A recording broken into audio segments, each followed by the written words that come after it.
चलिए जानते हैं देश दुनिया की सिलेक्टेड और काम की 25 बड़ी खबरों को। लेकिन उससे पहले अगर आपने अभी तक इस चैनल को सब्सक्राइब नहीं किया तो सब्सक्राइब कर लें और वीडियो को लाइक करना बिल्कुल न भूलें। छत्रपति शिवाजी विवाद में घिरे महाराष्ट्र गवर्नर की अमित शाह को चिट्ठी। अपने बयानों को लेकर लगातार विवादों में रहने वाले महाराष्ट्र के गवर्नर भगत सिंह कोश्यारी ने गृहमंत्री अमित शाह को चिट्ठी लिखकर मार्गदर्शन मांगा है। गृहमंत्री से सलाह मांगी है कि उन्हें इस पद पर बने रहना है या नहीं। कोश्यारी ने यह चिट्ठी 6 दिसंबर को लिखी है और जो अब सामने आ चुकी है। महाराष्ट्र के राज्यपाल भगत सिंह कोश्यारी ने अमित शाह से कहा कि मार्गदर्शन कीजिए। आपके कहने पर राज्यपाल पद पर स्वीकार किया था।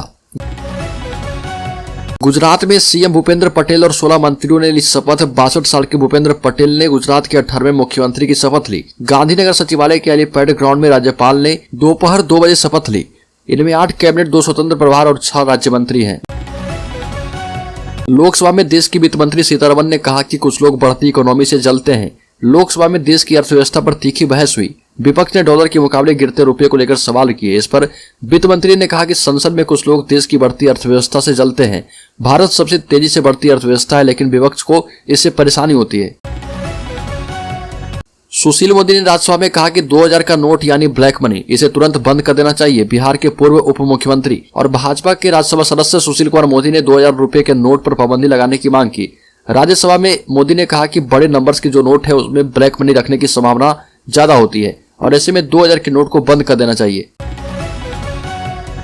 अरुणाचल प्रदेश में भारत और चीन की सेना के बीच झड़प। 9 दिसंबर को अरुणाचल प्रदेश में लाइन ऑफ एक्चुअल कंट्रोल पर भारत और चीन के सैनिकों के बीच झड़प हुई। तवांग सेक्टर में हुई इस झड़प में दोनों तरफ के कुछ सैनिक मामूली रूप से जख्मी हुए। इसके बाद दोनों ही पक्षों के सैनिक वहां से हट गए।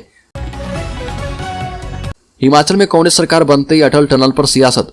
हिमाचल में कांग्रेस सरकार बनते ही अटल टनल पर सियासत शुरू हो गई है। सीएम सुक्खू ने पदभार संभालते ही शिलान्यास पट्टिका पर बड़ा फैसला लिया और अटल टनल रोहतांग में 5 दिन के अंदर सोनिया गांधी के नाम की शिलान्यास पट्टिका लगाने के आदेश दिए। विधायकों के साथ हुई बैठक में लाहौल स्पीति के विधायक रवि ठाकुर ने अटल टनल रोहतांग की शिलान्यास पट्टिका का मामला उठाया। ओल्ड पेंशन स्कीम रोकी जा सकती है। ओल्ड पेंशन स्कीम पर टेंशन जारी है। केंद्रीय वित्त आयोग के चेयरमैन एनके सिंह ने इसे देश की अर्थव्यवस्था और प्रदेश की माली हालत के लिए अन्यायपूर्ण करार दिया। आयोग ने इस स्कीम पर दिल्ली में अपनी अंतरिम बैठक में नाराजगी जाहिर की। हाल ही में नीति आयोग ने उपाध्यक्ष सुमन बेरी ने भी स्कीम पर आपत्तियां उठाई थी। हरियाणा में लव जिहाद पर कानून बना। हरियाणा के गृह मंत्री एवं स्वास्थ्य मंत्री अनिल विज ने कहा कि हरियाणा में लव जिहाद पर कानून बन चुका है और इसके नियम बनाए जा रहे हैं और इस बार विधानसभा में पेश किया जाएगा।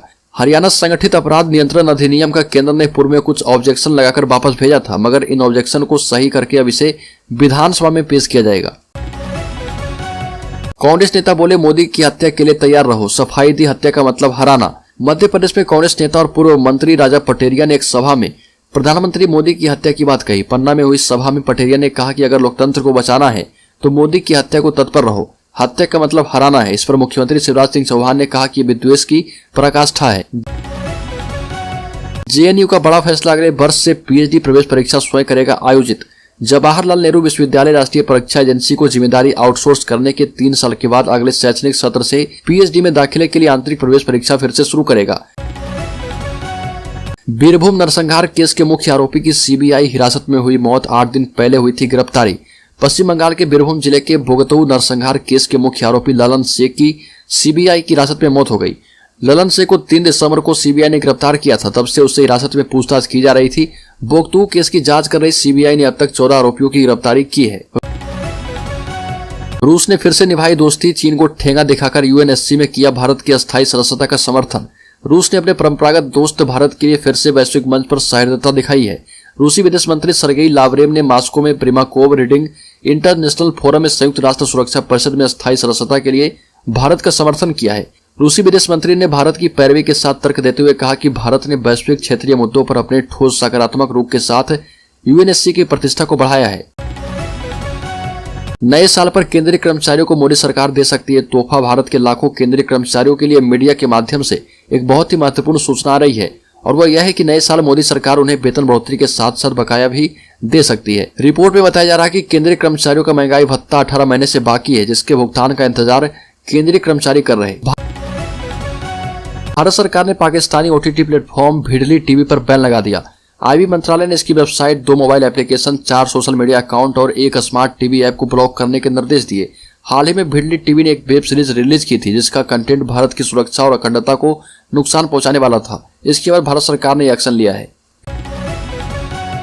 फिल्म पठान की रिलीज से पहले शाहरुख वैष्णो देवी पहुंचे। शाहरुख खान मां वैष्णो देवी के दर्शन किए। कहा जा रहा कि वो अपनी अपकमिंग फिल्म पठान की प्रमोशन के लिए पहुंचे थे। फिल्म की सक्सेस के लिए प्रार्थना करने गए थे। शाहरुख के सोशल मीडिया पर जो वीडियो सामने आए हैं उनमें उनका चेहरा नहीं दिख रहा। चुनाव लड़ने की उम्र घटाने पर विचार कर रही सरकार, कांग्रेस समेत कई पार्टी पक्ष में। कहा वोटर की उम्र 18 तो प्रत्याशी की 25 क्यों? देश की 65% युवा आबादी को ध्यान में रखते हुए केंद्र सरकार लोकसभा और विधानसभा चुनाव में प्रत्याशी की आयु सीमा घटाने पर विचार कर रही है।